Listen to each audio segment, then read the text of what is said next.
السلام عليكم ورحمة الله وبركاته.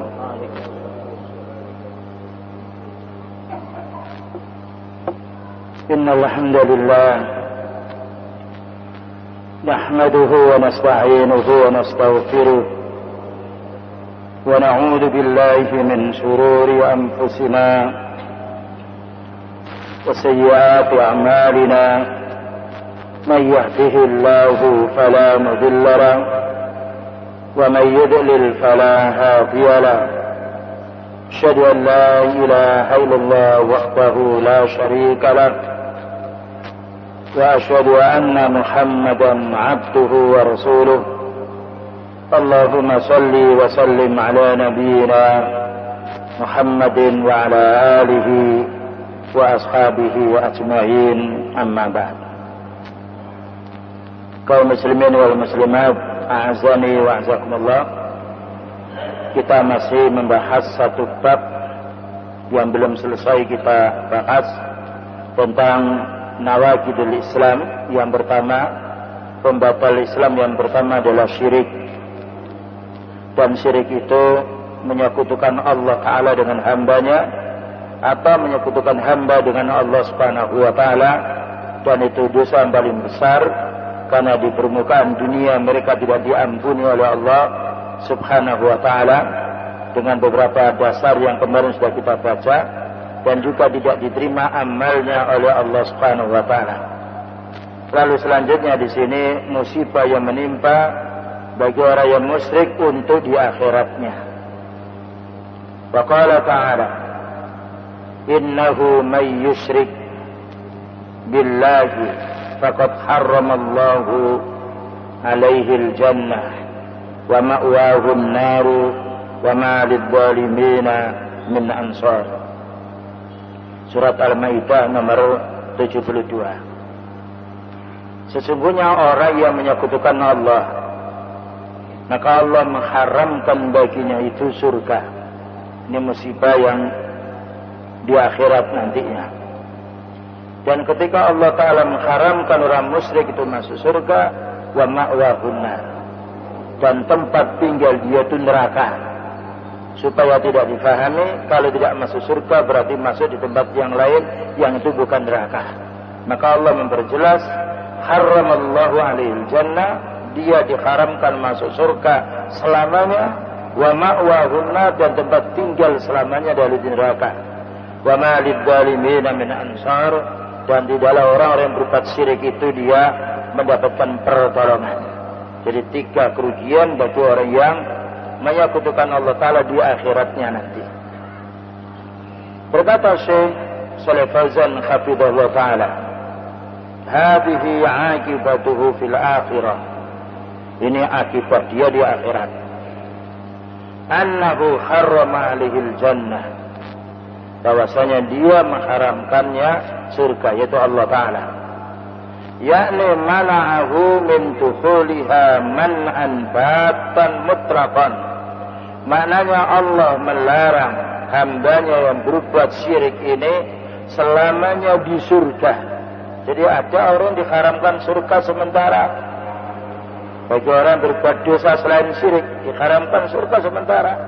Namun ada orang yang diharamkan surga selamanya, dan kita berlindung kepada Allah Ta'ala dari musibah itu, yaitu musibah syirik. La matma'alahu fiha, dia tidak mungkin akan mengharapkan surga ini sekalipun dia punya amal yang banyak, karena amalnya lebur dengan perbuatan syiriknya.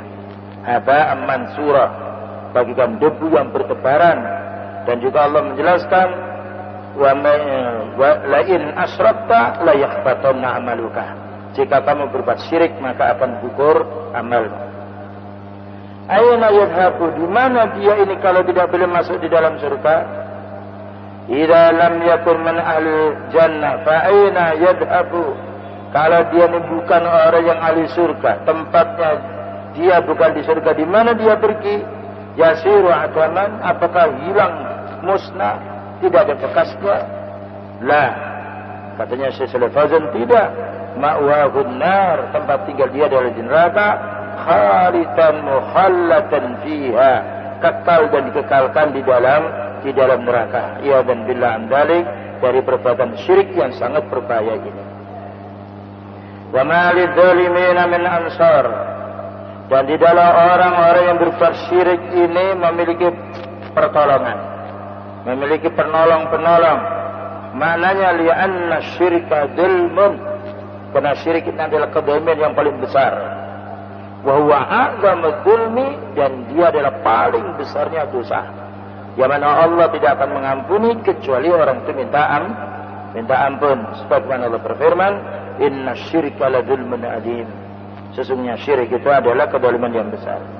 Ma lahum min ansari, mereka itu tidak memiliki penolong-penolong. Ma ahadun yastati'u ay yukhrijahu minan nar, tidak satu pun makhluk yang bisa mengeluarkan orang musyrik ini dari api neraka.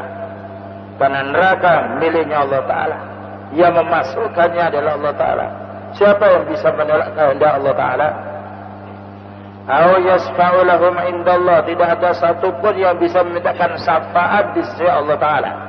Karena syafaat itu syaratnya yang memintakan harus diizini oleh Allah Ta'ala.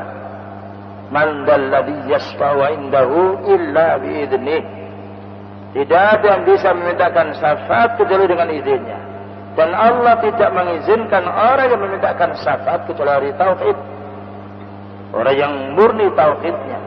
Dan orang yang dimintakan syafaat harus orang yang tauhid pula, orang diridhai oleh Allah Ta'ala. Jika Allah tidak mengampuni dosanya, tidak menerima amal yang baik, bagaimana akan mendapatkan syafaat? Sedangkan syafaat itu miliknya Allah. Walillahi syafa'atu jami'ah, miliknya Allah Ta'ala semua syafaat itu. Tidak satu pun makhluk yang memiliki syafaat. Maka Rasulullah SAW tidak memiliki syafaat, tetapi beliau diberi hak oleh Allah Ta'ala untuk memintakan syafaat. Karena beliau termasuk ulul azmi, orang yang dicintai oleh Allah Ta'ala karena tidak berbuat syirik. Namun apakah setiap orang yang dimintakan oleh beliau akan mendapatkan syafaat? Tidak. Karena beliau sendiri tidak mungkin, tidaklah beliau sendiri memintakan syafaat kecuali dengan izinnya. Pada waktu masa hidupnya beliau sallallahu alaihi wasallam memohon izin, wahai Allah, izinkan aku, masih hidup, izinkan aku untuk memintakan ampun dosa ibuku, yang itu adalah orang tuanya. Ketika berumur 6 tahun ibunya meninggal dunia. Tentu sang anak punya, yaitu perasaan kecintaan terhadap orang tuanya, ingin membalas budi kebaikan orang tuanya. Tetapi karena ibunya mati dalam keadaan syirik, beliau tidak diizinkan oleh Allah Ta'ala. Jadi beliau minta izin dulu, bukan ya Allah ampunilah dosa ibuku, tidak, tapi ya Allah, apakah aku diizinkan untuk memintakan yaitu ampun ibu saya ini? Karena pada dasarnya yang mengizinkan dan tidak adalah Allah Ta'ala, maka Allah tidak mengizinkannya. Jika itu ibunya sendiri, kerabat yang paling dekat, kewajiban seorang anak untuk berbuat baik pada orang tuanya ketika dia masih hidup.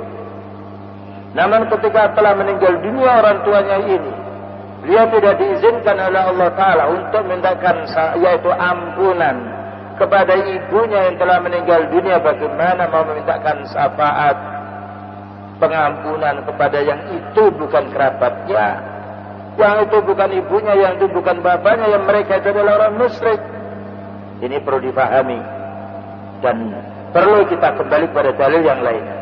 Demikian juga Rasulullah sallallahu alaihi wasallam pada masa hidupnya, ketika pamannya yang banyak membantu Rasulullah sallallahu alaihi wasallam, maka pamannya ini ketika mau meninggal dunia didakwai oleh Rasulullah sallallahu alaihi wasallam, ya ammi qul kalimatan la ilaha illallah, katakanlah kalimat la ilaha illallah, aku akan beralasan dengan kalimat yang kamu katakan itu wahai Ali, wahai ya Abu Talib, ya Abu Talib.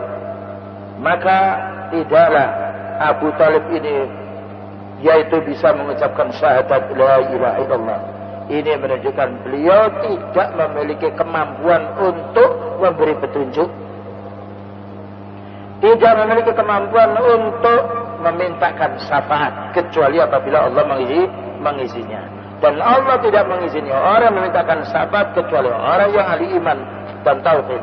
Dan tidak diizinkan orang dimintakan syafaat kecuali ahli tauhid, dengan bukti sebagaimana beliau ketika pada masa hidupnya memintakan syafaat agar diampuni dosa ibunya ditolak oleh Allah Subhanahu wa taala.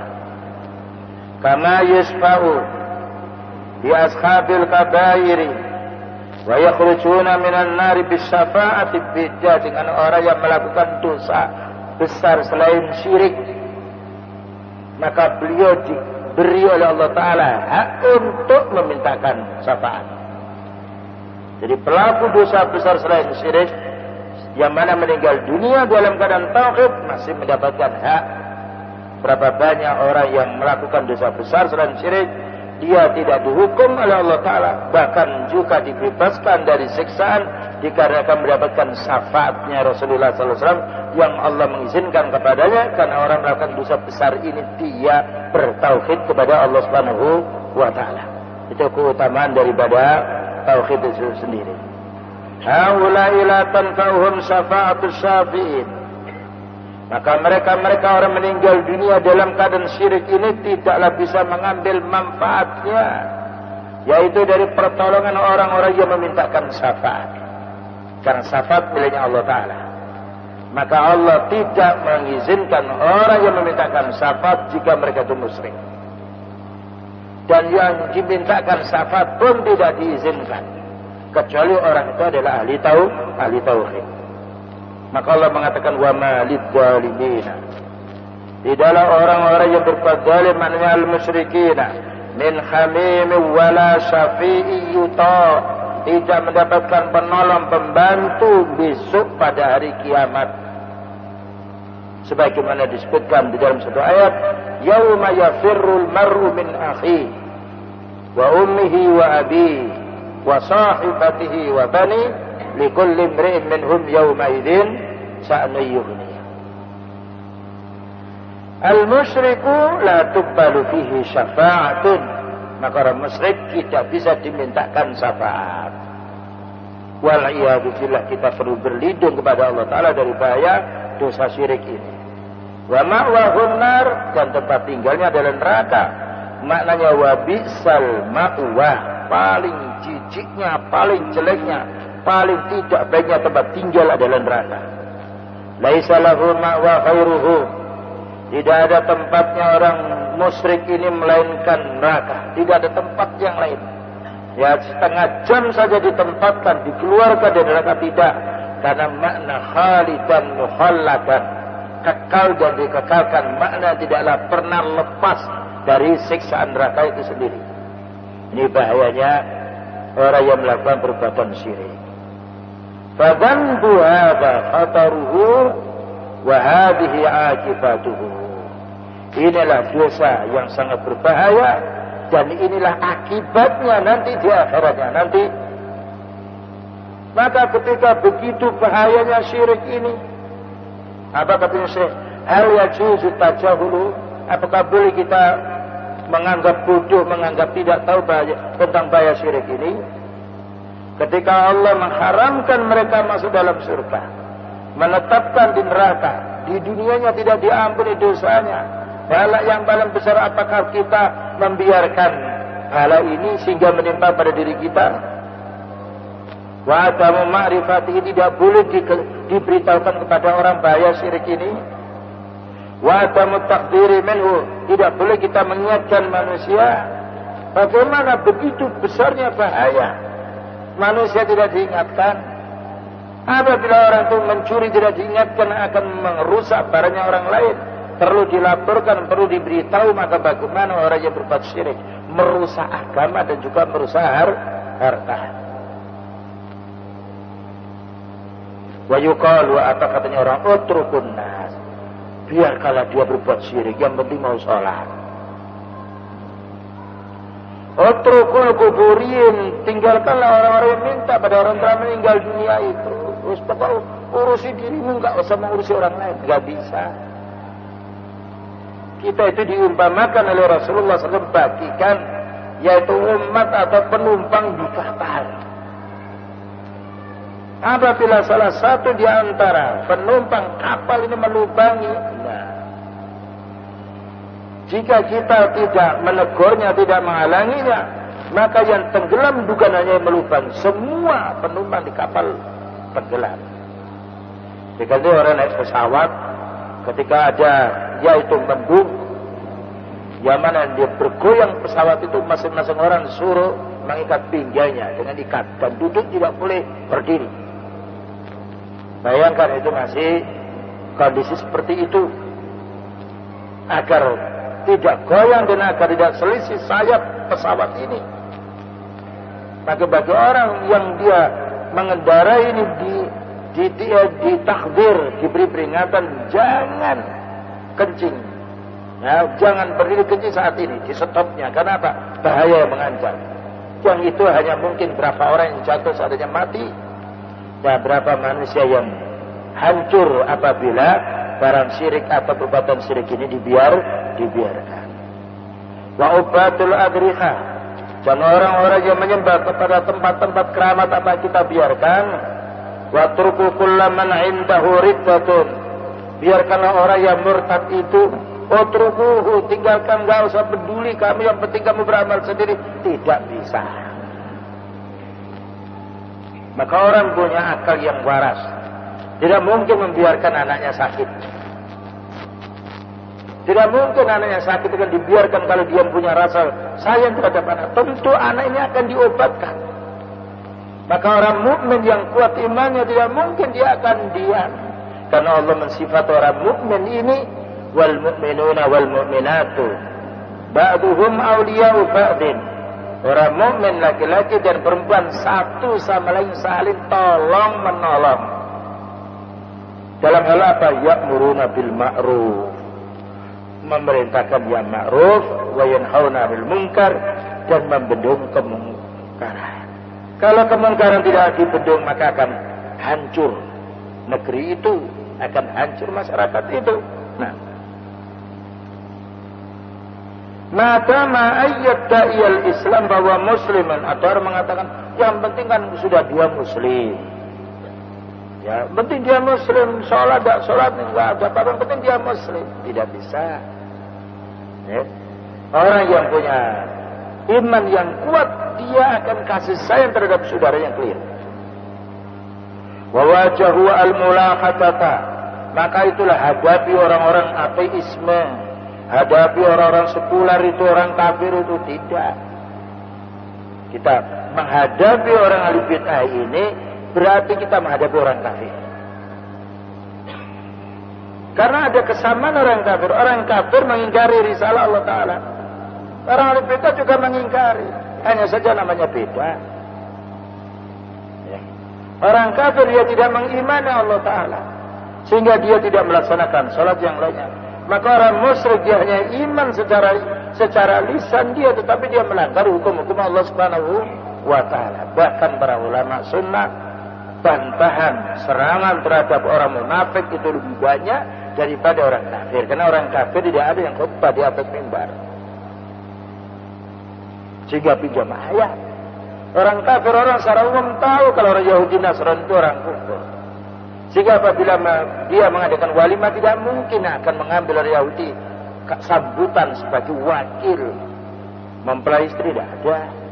Justru yang dipanggil orang yang sifatnya kelihatan bahwanya dia orang muslim. Makanya para ulama sunnah memberikan penjelasan bahwasanya musuh yang paling berat adalah musuh orang munafik, orang musyrik dan orang bid'ah, karena mereka hidup dalam tubuh kaum muslim. Namun memusuhi mereka lain dengan musuh orang kafir. Musuh mereka kita bantah subhatnya, kita patah subhat-subhatnya dengan ilmu din. Selanjutnya naqulu haula'i asyaddu minal mulahadati, katanya Syekh Fauzan Abdullah, maka mereka orang-orang musyrik itu lebih ganas, lebih berat daripada orang ateis, orang yang tidak beragama. Wa akhtaru, dan lebih bahaya minal mulahidati, daripada orang kafir. Karena orang kafir dia tidak qala Allah Ta'ala, tidak berdalil qala Allah Ta'ala, tidak berdalil wa qala Nabi, dan tidak menghalangi orang salat. Tidak menghalangi orang kafir itu dia orang yang mau berpikir silakan, mau mengaji silakan juga. Saya kenapa kita perlu dilarang oleh mereka jangan sholat di masjid ini, jangan taklim di masjid ini. Tidak, justru yang mengusir dari orang-orang yang menyampaikan din ini dari kalangan orang yang bertubuh agama Islam. Bukankah seperti itu kenyataannya? Maka bagaimana kita biarkan mereka berlalu? Selanjutnya, wa minhu, dan apa yang disampaikan oleh Al-Imam Muhammad bin Abdul Wahab rahimahullah ta'ala ini, contoh daripada syirik yang menyebar pada zaman sekarang, adzabhu li ghairillah, menyembelih binatang selain nama Allah Ta'ala, bukan ikhlas karena Allah Ta'ala. Seperti kaman yadbahu lil jinni, ya, menyembelih kurban karena takut bahayanya jin, takut jin itu ngamuk marah dia. Aulil qabri, atau dia menyembelih untuk ahli kubur, khawatir tidak disampaikan hajatnya pada orang dalam meninggal dunia. Khawatir dia ketika memanggil tidak disampaikan hajatnya kepada Allah Subhanahu wa Ta'ala. Dan apa dikatakan oleh Al-Imam Muhammad bin Abdul Wahab rahimahullah ta'ala, contoh syirik menyembelih bukan karena Allah Ta'ala, itu memang kenyataan pada zaman sekarang. Dan bukan di negeri kita saja, di mana-mana tempat. Padahal menyembelih ini termasuk amal ibadah yang disertakan oleh Allah Ta'ala dengan salat. Fasalli li rabbika wanhar. Maka salatlah kamu karena Allah Ta'ala dan berkorbanlah. Asy-Syaikh rahimahullah ta'ala dzakara hadzal misala li'annahu waqi'un. Kenapa Syekh Al-Imam Ahmad bin Abdul Wahab rahimahullah menjelaskan contoh syirik ini menyembelih binatang bukan karena Allah Ta'ala? Kenapa? Karena banyak terjadi dan sudah memasyarakat. Wa yatasahalun nasu fi, dan menganggap remeh. Begitu saja dimasalahkan. Berapa ayam satu bangkok saja disembelih kok di. Kita setiap hari sholat.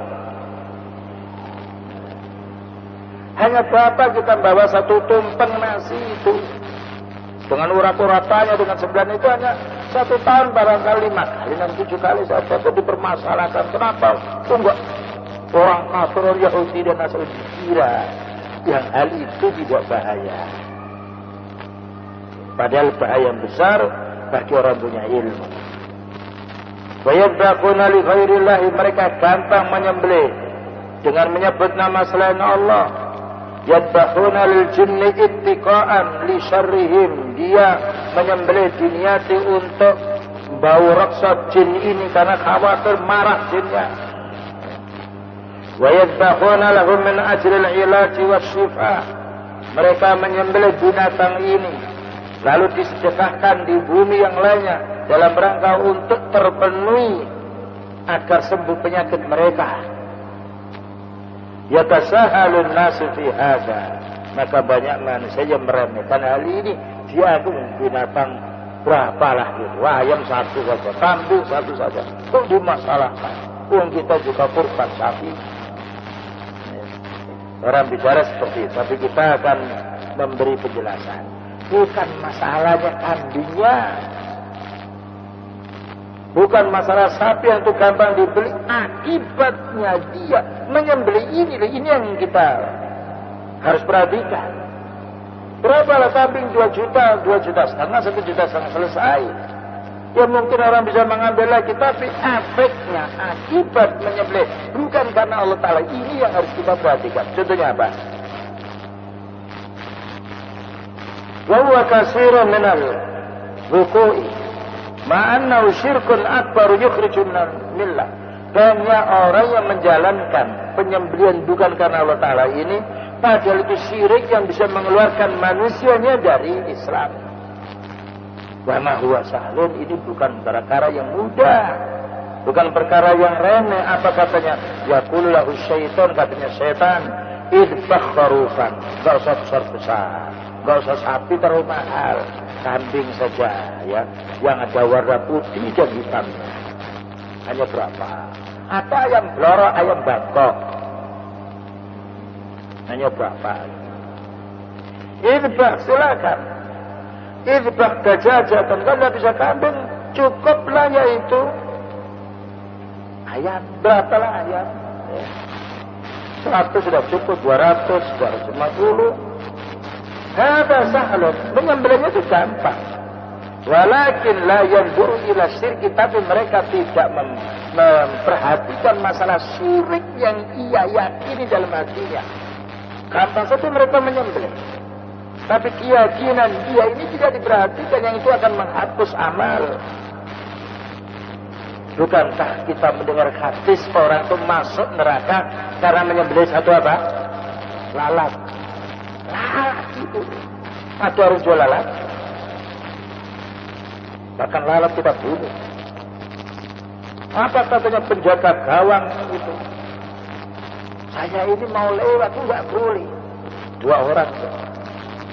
Saya tidak punya duit. Bagaimana suruh membeli ayam? Ambil alat saja. Lalat disuruh ambil. Yang tidak ada harganya. Bahkan kita senang kalau lalat itu disemproti biar mati. Diambilnya lalat satu, disuruh nyembelih, niatnya untuk yang bau reksa di tanah ini. Fadakhala binari, maka masuk ke neraka.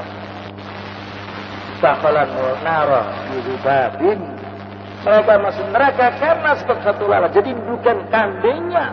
Jangankan kambing, ayam, lalat itu yang tidak boleh dimakan, tempatnya di kotoran. Ya, dan tidak perlu memakai pisau, tapi diniati untuk begitu masuk neraka. Jadi jangan perlu berpikir uangnya duit berapa. Berpikir akibatnya. Satu lalat masuk neraka, satu lagi disuruh menyembelih. Apa katanya, saya tidak akan menyembelih berkorban bukan karena Allah Ta'ala. Loh, kamu nanti jangan bunuh, silakan kamu bunuh. Dipegangnya masuk surga karena apa? Satu lalat. Bukan karena lalatnya, tapi karena yaitu mempertahankan tauhid walaupun itu sekecil sudah lalat itu. Subhanallah, nilainya tauhid. Dan bahayanya sih,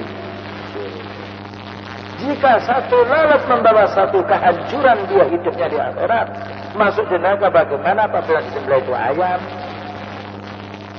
Bagaimana apabila disembelih itu kambing? Bagaimana apabila berulang kali menyembelihnya? Naudzubillah min dzalik. Makanya hendaknya sering kita istighfar dan juga kita bertobat, memperbanyak doa. Allahumma inni a'udzubika an usyrika bika wa ana a'lamu wa astaghfiruka lima la a'lam.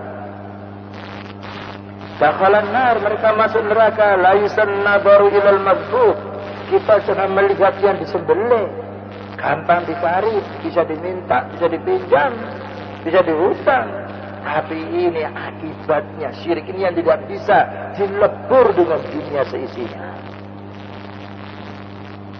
Tidak bisa ditebus dengan bunuh diri. Tidak bisa ditebus dengan yang lain, kecuali orang itu masih hidup, dia istighfar tobat. Nah, kalau sudah meninggal dunia, tidak bisa orang tua mau mendoakannya. Karena Allah mengatakan, wa ma lidzalimina min ansar. Maka orang yang berbuat syirik tidaklah ada penolong siapapun. Wa inna ma an-nazaru ilal aqidah, tapi kita hendaknya memperhatikan akidah kita ini. Sekecil apapun, taruhlah itu setengah lalat yang disembelih, tapi itu merusak akidah, maka hancur semuanya amal ibadah. Ya, jadi jangan sampai meremehkan itu hanya berapa. Ini kan taruhlah dikatakan dosa kita nyembelih satu ayam itu untuk tumbalnya di pojok rumah satu, tapi kita kurban sapi 5, kurban sapi 1000 pun tidak artinya. Karena dia berkorban yang satu ayam ini bukan karena Allah. An-nazaru ila niyatul qalbi, maka Allah melihat niatnya orang tersebut. Bukan lihatnya besarnya. Bahkan orang yang kurban itu sendiri, Allah tidak melihat besarnya sapi, gemuknya kambing, tetapi Allah mengatakan layyanallaha luhumuha wala dima'uha walakin yanaluhu taqwa minkum. Yang sampai kepada Allah Ta'ala bukan darah binatang yang disembelih itu dan juga dagingnya. Yang sampai kepada Allah Ta'ala itu ketakwaannya, keikhlasannya dia menyembelih. Sekalipun kambing itu kecil, pada itu memang mampunya dia. Ikhlas karena Allah Ta'ala dia berkorban. Dibandingkan orang 10 sapi dia berkorban, tapi dia riya, tidak diterima 10 tadi. Karena yang menerima amal kita itu bukan manusia, bukan diri kita, tetapi Allah Subhanahu wa Ta'ala. Undur ila adamil mubalati bin nadari wa an-nadaru ila adamil mubalati bis syirki. Maka orang yang tidak memperhatikan tentang bahayanya syirik ini, laisan nadaru ila qimatil madbuh, jangan dilihat nilainya benda yang dikurbankan. Jadi kita lihat bahayanya akidah, rusaknya akidah dengan menyembelih bukan karena Allah. Nah, sudah sembelihnya tidak boleh dimakan. Sia-sia binatang itu karena sembelihan tidak disebut nama Allah Ta'ala, dan juga karena selain Allah Ta'ala tidak boleh. Jadi jangan sampai daging karena masakannya enak, ya, dikerau yang lainnya, tapi kalau itu niatnya bukan karena Allah Ta'ala, termasuk wa madzubiha halan nusuk, termasuk binatang yang disembelih bukan karena Allah Ta'ala, haram dimakan, haram dijual. Kalau dia apa-apa ditanam. Nah, falladzi dzabaha baban dakhala finnar, perhatikan orang yang menyembelih satu lalat tidak membeli dia karena niatnya supaya dia bisa lolos dari supaya dia bisa masuk ke kawasan itu, maka masuk di neraka dia. An-nasu yatasahaluna fi hadza, banyak manusia yang menganggap remeh masalah syirik ini, min ajli ayyakbiya hajatahu, karena dia sangat membutuhkannya, aw yu'allimuhu asy-syai'al ghaibah, atau karena orang itu dianggap tahu urusan gaib, aw yukhbiruhu 'anil malil mafqud, atau dianggapnya orang itu bisa menemukan uang yang hilang, aw ghairi dzalika, atau selain daripada itu, minal umur allati yas'alu anha. Banyak manusia menanya, Pak, anak saya sakit, saya bawa ke dokter ke sana kemari, kok tidak bisa datang ke dukun ini? Nah, carikan ayam belorok ya, carikan kambing ada hitamnya di sini ya. Orang kaya berapalah kambing, masih mahal mobil, yang penting dia bisa sehat, tidak berpikir tentang bahayanya syirik. Dia pikir bagaimana sembuh, padahal belum tentu sembuh ketika ke dukun itu. Ya sudah rugi dunianya, menyembelih itu hukumnya haram, tidak boleh dimakan, tidak mendapatkan kekayaan lagi, kalau sakit tidak sembuh lagi. Belum lagi nanti di akhiratnya khalidan mukhallasan wa ma'wahumun nar. Na'udzubillah min dzalik. Fayakhruju min dinihi wal iyadu billah. Maka orang seperti ini dia telah keluar dari agamanya, dan kita berlindung kepada Allah Ta'ala dari bahaya syirik ini. Wa yartaddu fi syai'in, dan dia sudah murtad, yadhunnuhu annahu sahlun, padahal mereka menduga ini tidak murtad. Dikira murtad itu saya telah keluar dari Islam, saya kembali pada Nasrani, bukannya itu murtad. Berapa banyak amalan-amalan yang sifatnya menuju keluarnya daripada Islam, sekalipun orang itu masuk salat. Bukankah orang mentertawakan Rasulullah SAW kafir murtad, wajib dibunuh dia? Bukankah orang yang mengingkari ayat Allah Ta'ala, Allah mengatakan kafir, ma yujadilu fi ayatillahi illa alladziina kafaru, tidaklah yang membantah ayat Allah Ta'ala kecuali orang kafir. Maka Allah mengkafirkan orang yang menolak ayat Allah Ta'ala. Maka bagaimana menyembelih bukan karena Allah Subhanahu wa Ta'ala, tapi karena jin dan juga yang lain.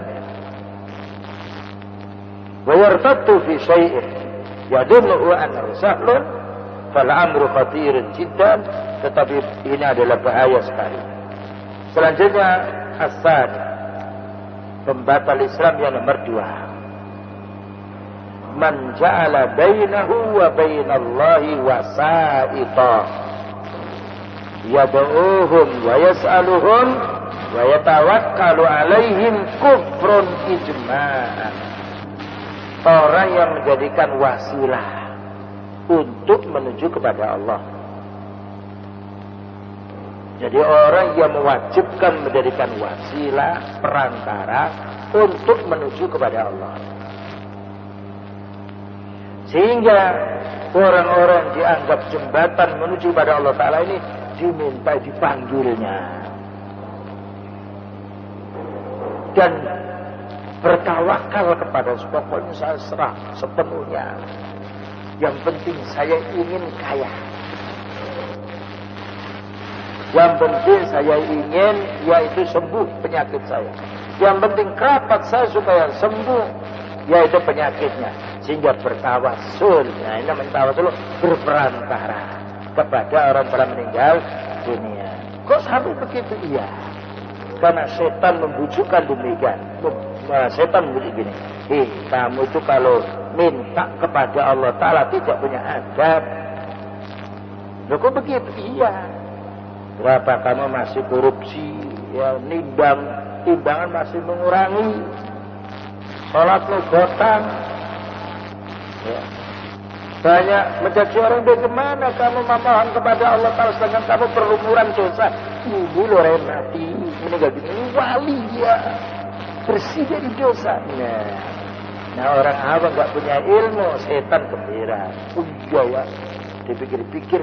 Pernah juga ada orang sakit dibawa ke sana kemarin nggak sembuh, sekali dibawa ke sana sembuh. Ya.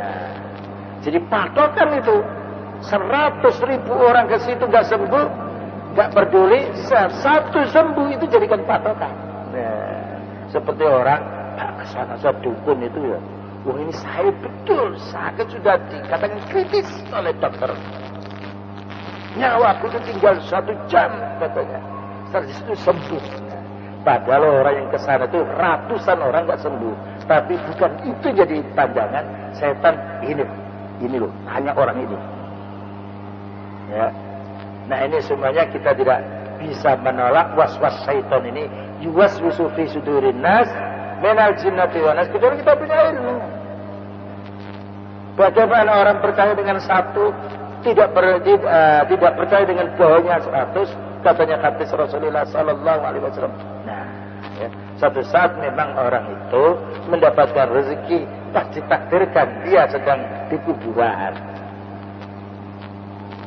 sehingga menjadi patokan orang yang lain seperti itu. Nah, sehingga perlu mereka berwasilah kepada orang telah meninggal dunia yang mereka katakannya adalah wali. Ini orang yang karamah 2, yang tawadhu, dia tidak punya dosa. Kita minta bantuan kepada dia. Ini namanya man ja'ala bainahu wa bainallahi wasa'ita. Mereka menjadikan antara dirinya dengan Allah, tidak langsung kepada Allah Ta'ala, tapi pamit dulu minta bantuan kepada penengah ini. Karena merasa dirinya banyak berbuat dosa. Makanya banyak orang yang ketika datang, Pak doakan ya. Ini Pak doa dibaca, enggak, saya minta didoakan aja. Tapi kalau makan lain, dia makan sendiri, dia mau disuap dia. Nah begitu keadaan manusia. Dan itu semuanya pokoknya karena ketidaktahuan di dalam masalah urusan din. Apa katanya Syekh? Wa yas'aluhum, mereka minta pada orang telah meninggal dunia ini. Wa yatawakkalu alim, dan menyerah sepenuhnya tawakal kepadanya. Kufrun, ini adalah kufur ijma'an menurut kesepakatan kaum muslimin, tidak ada yang berselisih. Ya, karena yang menilai hal ini bukan orang awam, tetapi orang punya ilmu. Nomor 6, ya, keterangan ini. Hada nau'un minan naqibil awal. Maka ini termasuk bagian dari pemurtatan yang pertama. Cuma ini wa huwa alladhi yaj'alu bainahu wa bainallahi wasaita, yaitu menjadikan perantara menuju kepada Allah Ta'ala dengan makhluknya. Padahal ini juga syirik. Namun kenapa Syekh menyebutkan nomor 2? Likasrati wuku'ihi, karena sering terjadi, sehingga dibuat bab tersendiri. Lianna hadha yaqau mimman yadda'una al-Islam, karena orang yang melakukan seperti ini masih mengaku dirinya orang muslim. Bahkan yang mengamalkannya bukan orang-orang awam, tetapi orang yang dianggap nilainya dia tokoh umat. Bagaimana dibiarkan? Wa hadha kasirun indal kuburiyin, maka ini banyak dilakukan kepada orang-orang yang meminta kepada ahli kubur. Yaqumuna ilal wali yataqarrabuna, mereka mendekatkan diri pada orang-orang dianggap waliullah, liyasfa'alahum indallah, supaya orang meninggal dunia ini bisa menyampaikan hajatnya kepada Allah Subhanahu wa taala. Ya. Jadi orang meninggal dunia dimintai bantuan supaya bisa menyampaikan hajatnya kepada Allah Ta'ala. Padahal ketika kita sedang ada jenazah, itu kita tidak disolati oleh jenazah. Tahu disolat itu didoakan. Tapi justru yang hidup mendoakan siapa? Jenazah. Dia belum dikubur. Kita tidak manggung, wahai Bapak, wahai Ustaz, ya, tolong aku ini berdiri, doakanlah aku akan mengamini. Tidak. Justru yang meninggal dunia ini kita doakan. Kenapa? Dia tidak bisa berdoa sendiri. Kalau dia tidak bisa berdoa sendiri, bagaimana mendoakan yang lain? Makanya tidak ada anak yang kecil, ya, ketika hanya meninggal dunia lalu menangis minta duit lari ke kuburan, Pak, ini ibuku gak ngasih duit, tidak ada. Karena anak kecil tahu orang meninggal dunia sudah putus. Maka bagaimana orang besar bukan minta uang 1.000 jutaan kepada orang mati? Au yusilu hawaijahum ilallah, atau dianggapnya orang itu bisa menyampaikan hajatnya menuju kepada Allah Ta'ala bizamihim, dengan dugaan mereka hadza ittikhadzal wasaili min dunillah, maka ini hanya sekedar berperantara. Saya tidak minta pada orang ini, cuma saya suruh dia, karena dia orang yang dekat dengan Allah Ta'ala. Sedangkan kita itu banyak dosa, jadi orang itu su'unidun kepada Allah Ta'ala. Kalau banyak dosanya tidak boleh minta pada Allah Ta'ala langsung. Kalau orang itu bersih dosanya berarti dia boleh minta. Berarti su'unidun kepada Allah Ta'ala. Padahal Allah itu mengampuni dosa. Bahkan senang sekali apabila hambanya mau istighfar. Bayangkan setiap detik kita salat disuruh baca Rabbi firli, ya Allah ampuni dosa saya. Dia memerintah Allah. Yang salat ini sudah dia titelnya banyak, amalnya banyak, atau orang yang banyak dosanya tetap dia membaca masing-masing Rabbi firli, ya Allah ampuni dosa saya. Tidak wajib. Kakak ya bapak kan punya ilmu banyak, bapak yang baca itu dia tidak. Nah begitulah ya. Kalau kita mempelajari din ini, subhanallah indahnya, dan begitu bahayanya bagi orang tidak tahu din, terjerumus di dalam perbuatan syirik. Na'udzubillah min dzalik. Wa sallallahu ala nabiyyina Muhammadin wa ala alihi wa sahbihi wasallam. Subhanakallahumma wa bihamdika asyhadu an la ilaha illa anta astaghfiruka wa atubu ilaik. Wassalamualaikum warahmatullahi wabarakatuh.